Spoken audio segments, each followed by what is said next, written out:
Coucou YouTube, j'espère que tu vas bien, mais pas tous ne te disent bonjour ou bonsoir, suivant quand est-ce que tu regardes cette vidéo, et j'espère surtout que tu passes d'agréables moments. Alors on se retrouve aujourd'hui pour la présentation d'un oracle qui pour moi est le coup de cœur du printemps, parce que je me le suis procuré il y a quelques mois, et je trouve que c'est un oracle très poétique, tout comme l'auteur l'est, qui est accessoirement également Verseau. Donc, j'apprécie beaucoup cette personne déjà. Et donc aujourd'hui, je vais te parler, je vais te présenter l'oracle des Pythis sacrés de Daniel Dulski avec des illustrations de Janine Hausmann. Et je n'oublie pas de mentionner, parfois j'oublie, mais là aujourd'hui j'ai envie de le faire, de mentionner la personne qui a traduit cet oracle en français, qui n'est autre que Marine Alain. Voilà, donc merci bien. C'est vrai que parfois j'oublie de le faire, mais je trouve que c'est important de mentionner les personnes qui traduisent en français, les personnes de l'ombre, les personnes qui sont derrière la caméra, disons. Voilà, et en l'occurrence derrière le jeu.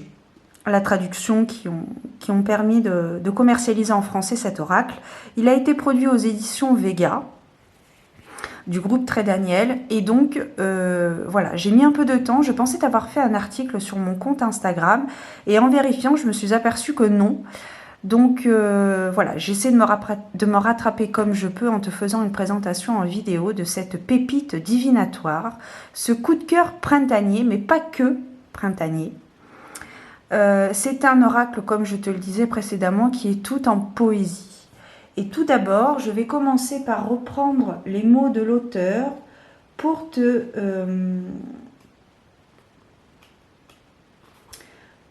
parler, pour t'en dire un petit peu plus sur la Pythie, ou Pythies. Je ne sais pas comment on dit avec l'accent. Pour t'en dire un peu plus, que tu vois à peu près, plus ou moins, vers où je veux te mener, vers où l'auteur surtout veut nous mener. Lorsque nous laissons nos ventres se gonfler d'air, nos langues siffler un air menaçant, et que nous étalons nos cartes devant nous avec intention, nous devenons la Pythie. Nous devenons la sage grand-mère qui se balance doucement dans l'ombre, et nous sentons au creux de nos os qu'il en est ainsi. Nous sentons nos ancêtres les plus primitifs et nos descendants bien-aimés nous entourer. Et nous sommes convaincus que seul ce que nous sommes censés voir à cet instant nous sera montré. Ce havre sacré du moment où nos frontières les plus strictes se dissolvent et où nous ne faisons plus qu'un avec ce futur que nous prédisons. Se lier d'amitié avec un oracle signifie prendre la main de ce que nous refusions de savoir autrefois, mais souhaitons désormais mettre en lumière. Et ce, avec une confiance radicale dans l'intégrité de la conception artistique et mystérieuse du temps.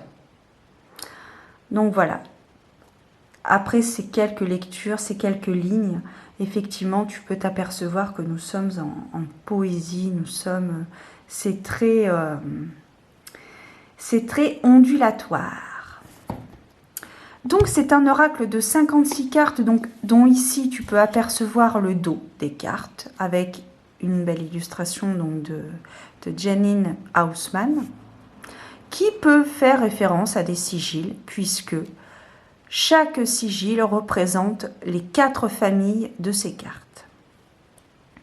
Les tranches des cartes sont argentées, donc ça change un petit peu des tranches dorées, or, que nous pouvons voir communément. Voilà, un petit aperçu de certaines cartes que je te montrerai dans son entièreté dans quelques instants. Voilà,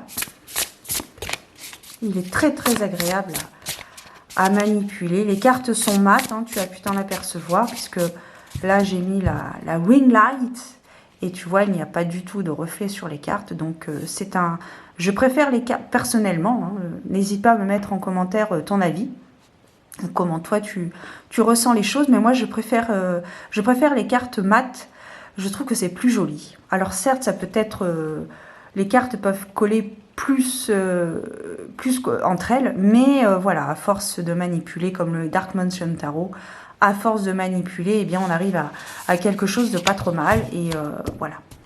Donc les cartes sont mates, les tranches sont argentées, et elles sont au nombre de 56 cartes. Elles se présentent dans un coffret des plus classiques. Voilà. Nous avons à l'intérieur donc les 56 cartes, mais également un petit sachet, une petite pochette pour protéger tes cartes et pouvoir partir dans de merveilleuses aventures, je l'espère pour toi. Tu peux les amener partout, où que tu ailles et où que tu sois. Voilà. À l'intérieur, nous avons un petit texte que je vais te lire avec, pour meubler le fond, la carte des saisons des ossements salés, avec donc le sigil. Pourquoi la sorcière ricane? Avez-vous résolu cette énigme, vieille comme le monde? Savez-vous pourquoi la sorcière ricane avec autant de joie? Moi, je sais. Je sais pourquoi cette sorcière rit si ouvertement, pourquoi elle laisse ses amas de chair brigue-baller dans une prière corporelle, à l'hilarité de toute beauté. Je sais pourquoi, mais vous, le savez-vous? Elle ricane face à l'inestimable vérité de son art, et elle ricane face à la petitesse de son âme. Pour cela, elle est sans aucun doute la plus sage d'entre nous. Voilà donc pour le petit texte avec une magnifique illustration en bas. Voilà. Donc comme je te le disais précédemment, ces cartes sont divisées en 4 familles. Donc je vais te présenter les cartes prochainement. Alors regarde-moi, cette carte elle est magnifique. Les saisons, la carte de la saison des rêves orphelins. Elle est très Samhain. Donc comme je te le mentionnais, donc nous avons un livret en couleur. Donc c'est un petit plus que j'apprécie particulièrement dans les jeux divinatoires. Et donc nous avons différentes familles. Alors par exemple, comment différencier chaque famille? C'est très simple. Nous avons une couleur dominante sur chaque carte. Ici nous avons le vert, le rouge, le orange, le bleu, et voilà. Oui, c'est ça. Vert, rouge, bleu, violet, on ne sait pas trop, et orange. Donc, les cartes de la Pythie sacrée. Donc, on va commencer par là. Comme cette carte, par exemple.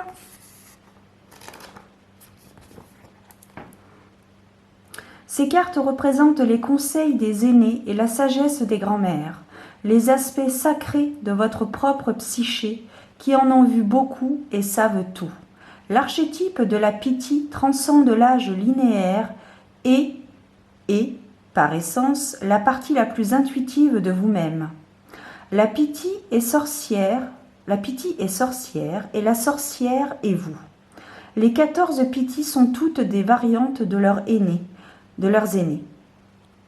La vieille encapuchonnée qui vit en marge de ce qui est socialement acceptable, la Pythie de la montagne du Nord, par exemple, s'intéresse à la résilience, à la persévérance, inébranlable face à l'adversité extérieure, mais elle est, au fond d'elle, chaleureuse et sage. Voilà. Ensuite, ici, nous avons la carte « Les familles des saisons ». Les 14 saisons représentent à la fois les cycles lunaires réels ainsi que les moments pertinents de l'histoire de votre vie. Par exemple, la saison des racines tendres est la première lune du printemps. Mais elle peut aussi, en parallèle, représenter une période où vous cultivez une perspective enfantine. Une saison dans votre mythe personnel où chercher une nouvelle perspective de vie était un bon remède. Tournez-vous vers les saisons pour qu'elles vous renvoient la manière dont la danse en spirale du temps et la roue de l'année vivent en vous et à travers vous. Voilà. Ensuite, nous avons... alors, attends, que je vérifie que je ne fasse pas d'erreur quand même. Ce serait ballot, n'est-ce pas? Alors, donc, nous avons la 35 et on est bien d'accord. C'est la carte des histoires. Très bien. Donc, ici, ensuite, nous avons les familles des histoires avec toujours un sigil au centre de la carte. Enfin, en haut. Pas forcément au centre, mais... Hein, tu m'auras comprise. Voilà. Les cartes histoire sont la frontière magique où la mémoire rencontre le mythe, où l'histoire que vous vivez rencontre le conte de fées. Ces cartes vous demandent de considérer le roman épique de votre vie, les leçons apprises, les défis relevés et les personnages aimés et quittés, tels des lunettes éphémères à travers lesquelles vous pouvez regarder et glaner une meilleure vue sur les prochains chapitres. Voilà. Et enfin, donc, pour terminer, les cartes bleues, les cartes, enfin, bleu indigo peut-être, je ne sais pas. Les cartes de la famille des sortilèges. Voilà. Enfin, les cartes sortilèges sont des cartes remèdes. Elles vous montrent quel état d'être ou action symbolique pourrait vous aider en ce moment dans votre vie. Quelle magie pourrait vous fournir le soutien nécessaire pour que vous remédiez à ce qui vous fait souffrir ou fortifier vos forces émergentes. Le nectar du fruit défendu pourrait vous pousser à la rébellion, à la limite radicale où vous découvririez jusqu'où vous pourriez aller en toute impunité dans ce monde qui est le nôtre. Tandis que la maison de la Yaga vous demande de revenir à la vérité durable de ce dont vous aviez déjà conscience pendant votre enfance, à savoir que la nature sauvage nous porte toujours, même lorsque nous refusons son confort. Voilà. Alors c'est une vidéo un peu longue, hein. Peut-être, je pense, tu l'as remarqué, hein, effectivement. Et donc, pour poursuivre la découverte du livret, nous avons ensuite différents chapitres, différents odes en l'honneur de la pitié par l'auteur. Ensuite, et alors ce qui est très bien, très poétique, c'est pour ça que je dis que c'est très poétique, parce que pour chaque proposition de tirage, il y en a quelques-uns, je crois, il y en a 2 ou 3, voilà. Par exemple, si on prend le tirage, je crois qu'il y a le tirage à une carte. Alors, vous avez un chapitre, bien sûr, pour consacrer l'oracle, mais c'est tout en poésie, tout en rituel. C'est très ritualisé et c'est très inspirant. Vous avez plusieurs étapes hein, pour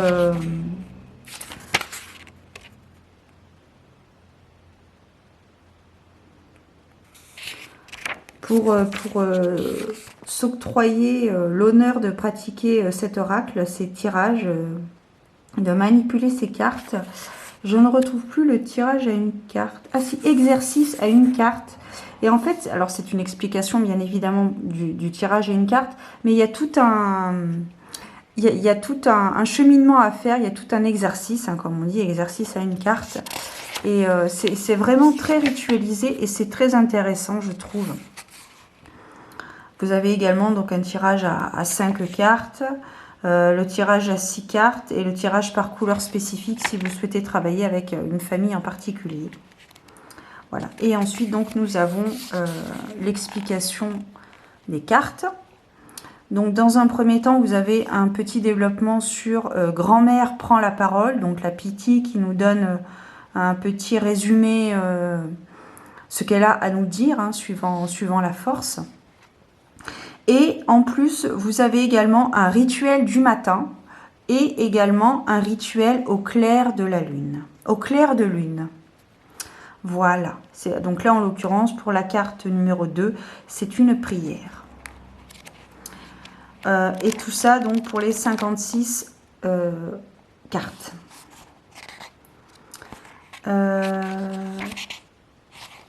Ensuite, à la fin du livret, vous avez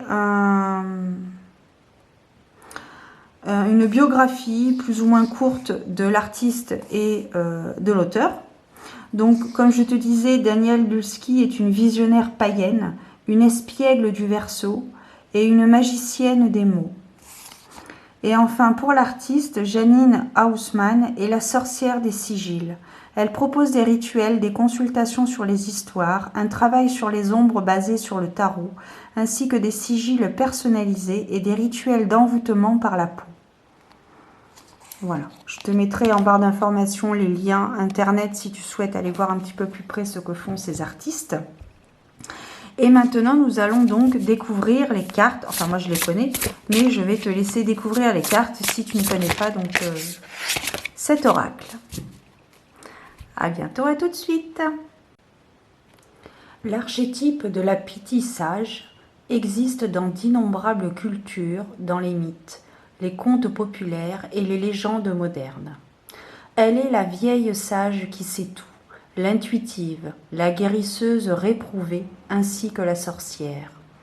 Elle est la marcheuse de l'ombre et la gardienne de la flamme.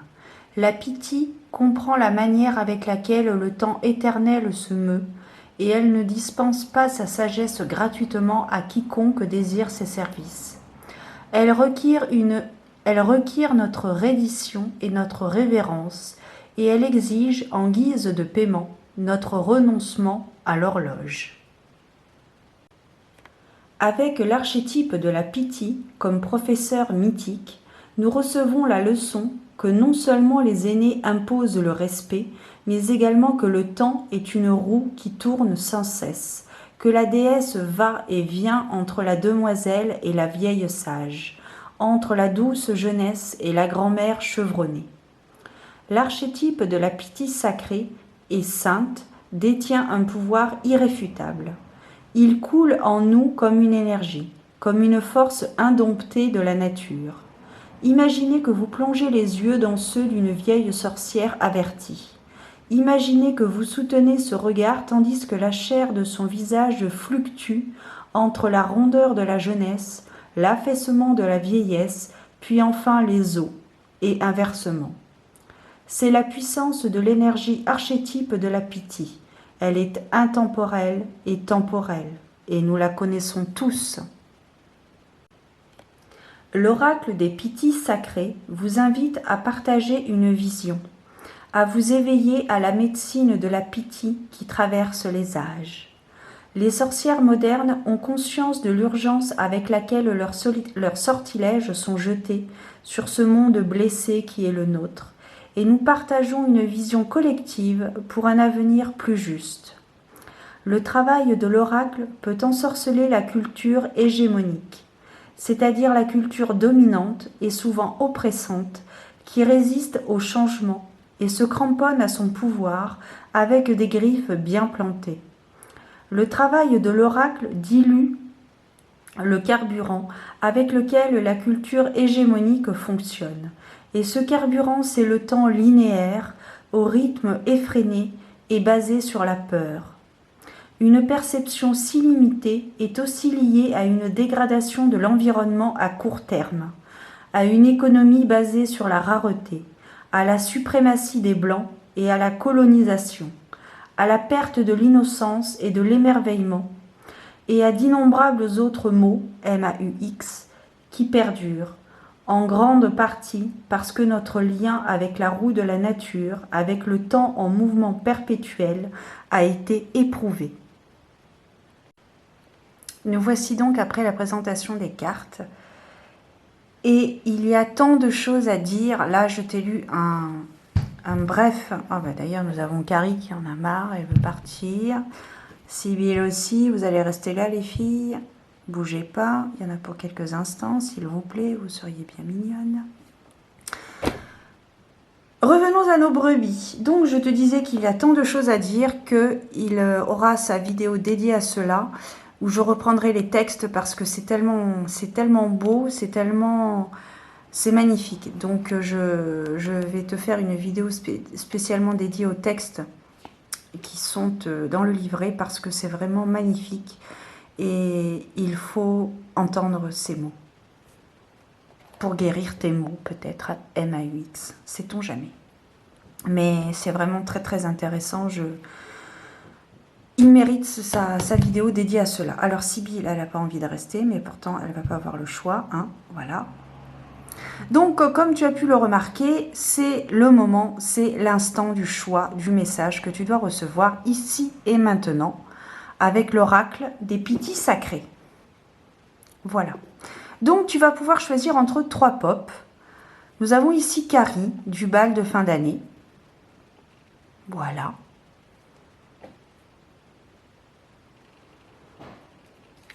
Tout en robustesse.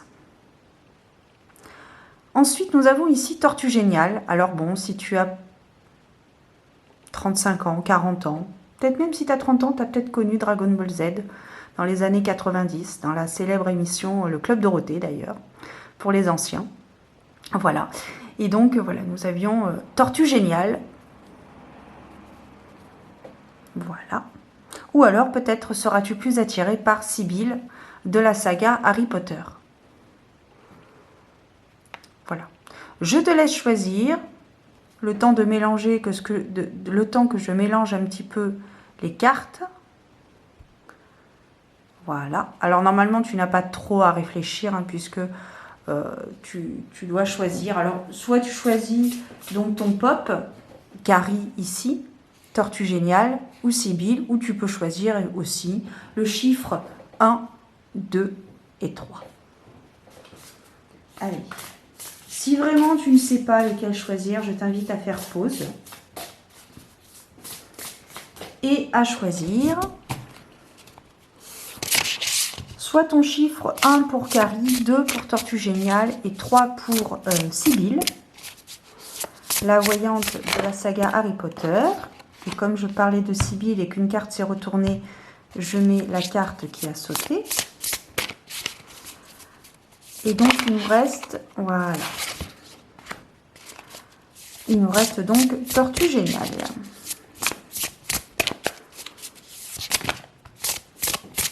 Là, j'en ai plusieurs, donc moi, je n'en veux qu'une. Et pour le coup, j'ai envie de te lire le texte en entier, la définition en entier. Je pense que ça pourra peut-être plus t'aider à comprendre certaines choses. Hop là, il y en a une. Il n'y en avait qu'une. Allez, voilà. Hop, donc je vais commencer si tu as choisi donc Carrie du bal de fin d'année. Alors quand je dis du bal, j'ai toujours envie de dire le bal des vampires. C'est un vieux film qui était sorti dans les années 70, qui je crois a été retourné, remasterisé, actualisé on va dire. Mais non, donc là ici nous avons donc Carrie au bal de fin d'année et vous avez la carte « Les saisons des mains couvertes de boue » avec le sigil ici. Donc nous allons voir un petit peu, les cartes sont numérotées, hein, comme tu peux le remarquer, donc c'est facile à retrouver dans le livret. Tu as également un sommaire, c'est des petits plus, voilà. Mais c'est un petit plus intéressant quand même, parce que tous les oracles n'ont pas les cartes numérotées, avec un sommaire. Alors, le mot clé est nourrir. Grand-mère prend la parole. Vous avez sûrement bien pris soin de vos rêves fragiles de graines, mon cher. Dites-moi, êtes-vous prêt à prendre un peu de votre temps précieux aujourd'hui pour savourer les fruits de votre dur labeur de sorcière ? Quel désir qui, autrefois, traînait dans un éther lointain et vous semblait très loin et hors de portée, serez-vous aujourd'hui dans votre main tremblante et couverte de boue ? Serrez-vous. Attends, je reprends. Quel désir qui, autrefois, traînait dans un éther lointain et vous semblait très loin et hors de portée, serrez-vous aujourd'hui dans vos mains tremblantes et couvertes de boue ? Commençons à célébrer, mon chéri, car nous ne pouvons pas sans cesse être à la recherche de ce qui vient après. Cherchez une petite partie de votre vie pour laquelle vous éprouvez de la reconnaissance aujourd'hui et laissez-la esquisser un sourire sur votre visage fatigué. C'est un leurre de croire que nous devons toujours être sur la brèche. toujours en quête et ne jamais se reposer. Profitez de ce jardin majestueux qu'est votre monde, ne serait-ce que pour ces courts et précieux moments.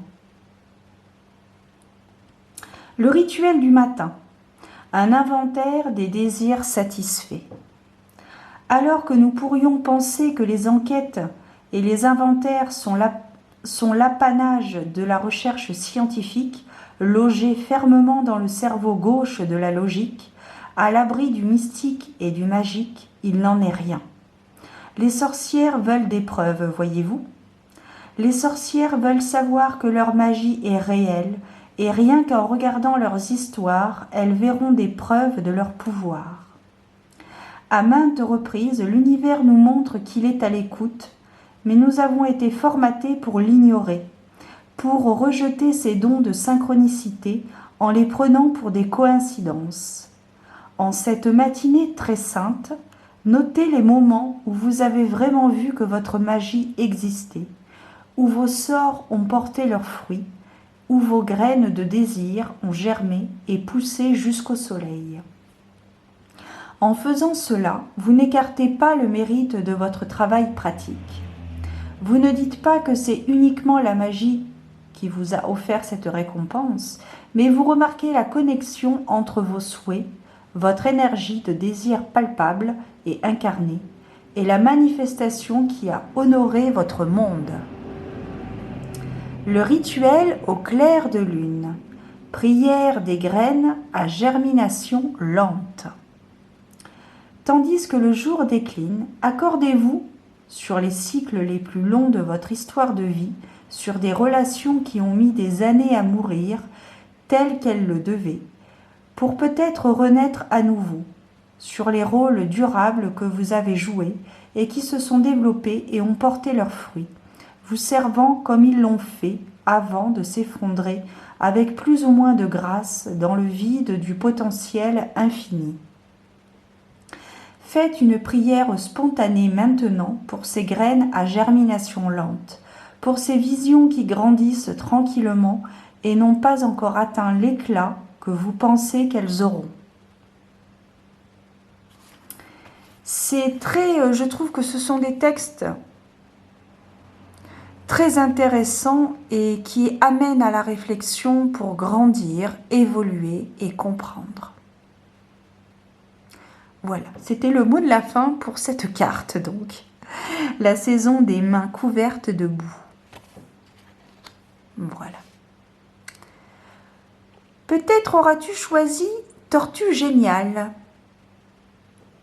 avec toute sa folie douce. Bon, voilà, on va faire ça.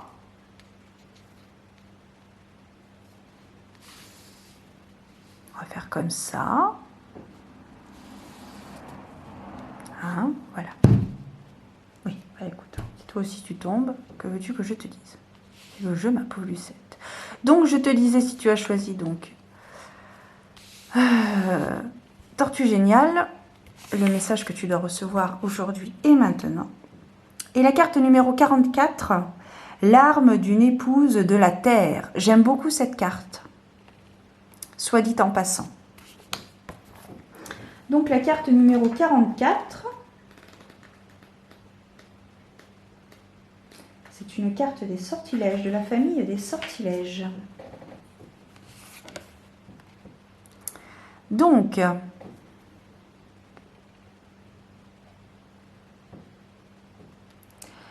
le mot-clé, amour de la terre. Grand-mère prend la parole. N'est-elle pas magnifique? N'est-elle pas simplement la beauté la plus exquise et la plus renversante, cette roche majestueuse que nous appelons la terre?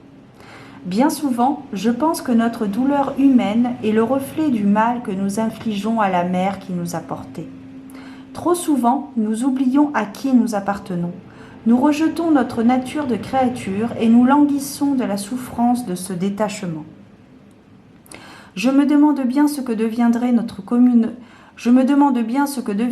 communautés humaines stériles si nous revenions à elles. Et si nous nous penchions sur notre souffrance collective pour vivre plus près de la Terre? Que vous arriverait-il aujourd'hui si vous deveniez une épouse de la Terre et preniez quelques instants pour faire une pause radicale, pour sentir vos pieds s'enraciner dans un endroit particulier? Quel remède pourriez-vous trouver dans un seul moment, passer à vous incliner en pure révérence devant l'odeur de la boue et de la lavande fraîchement fleurie? Le rituel du matin. Poésie du rêveur souffrant au lever du soleil.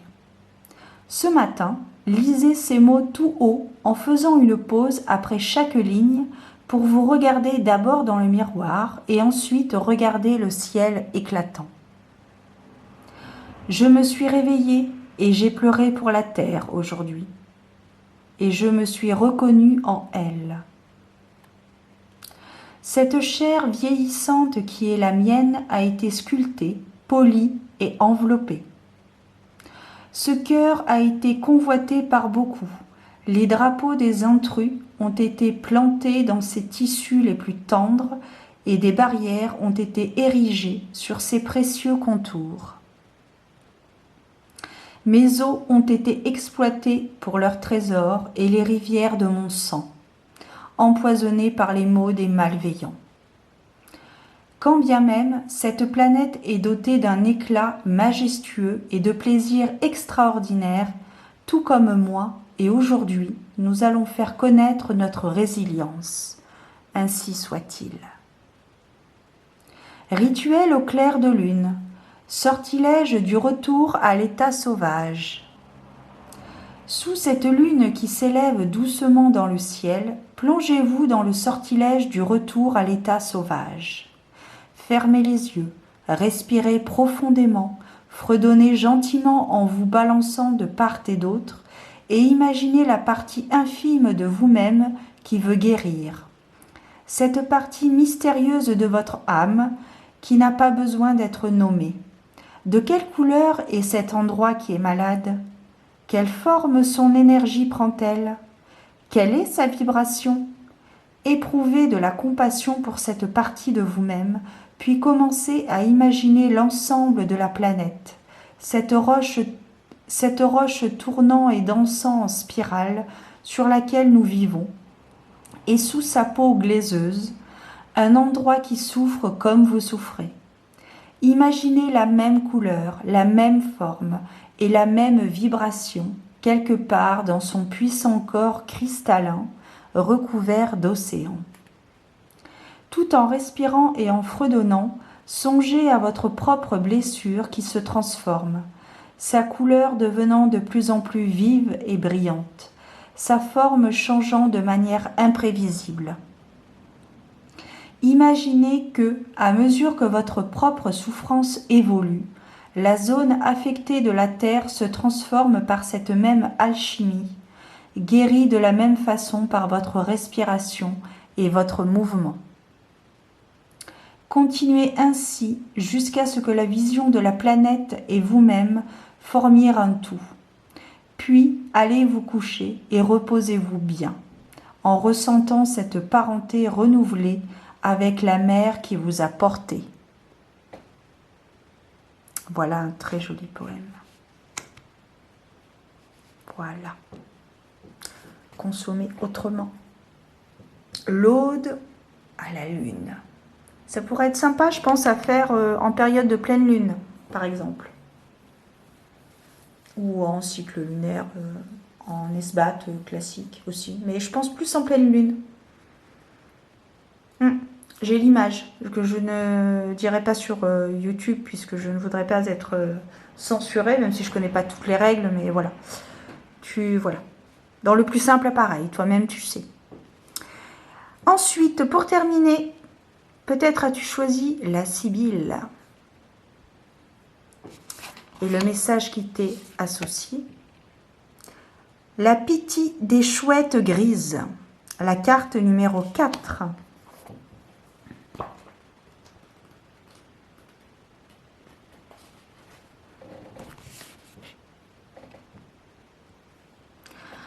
Alors, la phrase clé, Langage du rêve.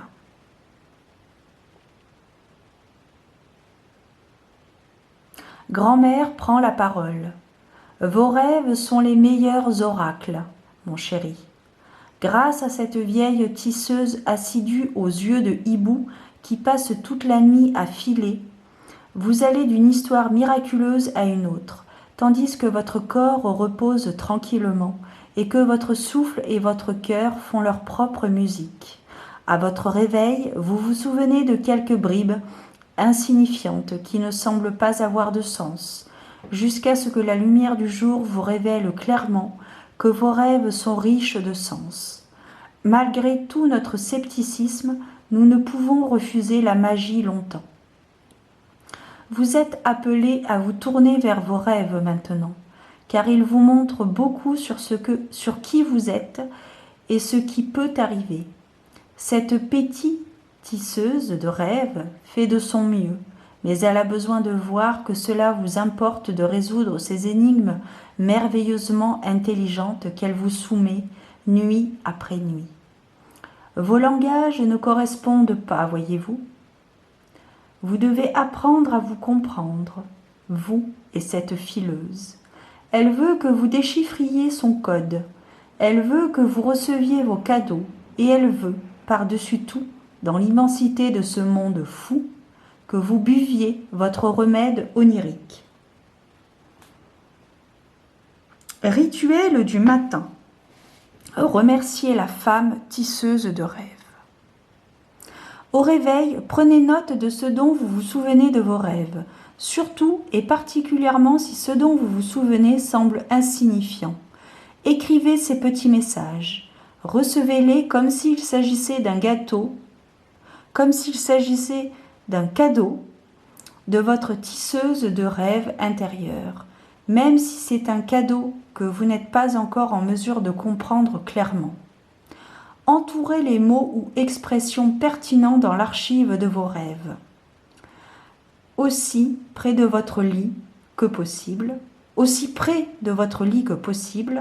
prononcez maintenant ces mots à voix haute, en complétant les espaces vides avec les mots et expressions que vous avez entourés et en ajustant leur nombre si nécessaire. À vous, la femme sauvage tisseuse de rêves qui vivait bien à l'ombre de mon âme en perpétuelle évolution. Merci pour vos nombreux cadeaux que je reçois pendant mon sommeil. Merci de m'avoir trompé. Merci de m'avoir montré ceci et cela. Car maintenant j'ai conscience du mérite de ma propre force. Merci pour le cadeau de ceci et cela, car maintenant je suis bien éveillée à cela.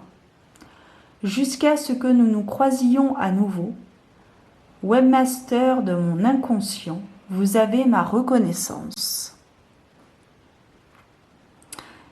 J'ai un peu bafouillé sur cadeaux et gâteaux parce que je n'ai pas encore mangé, voyez-vous, cher ami.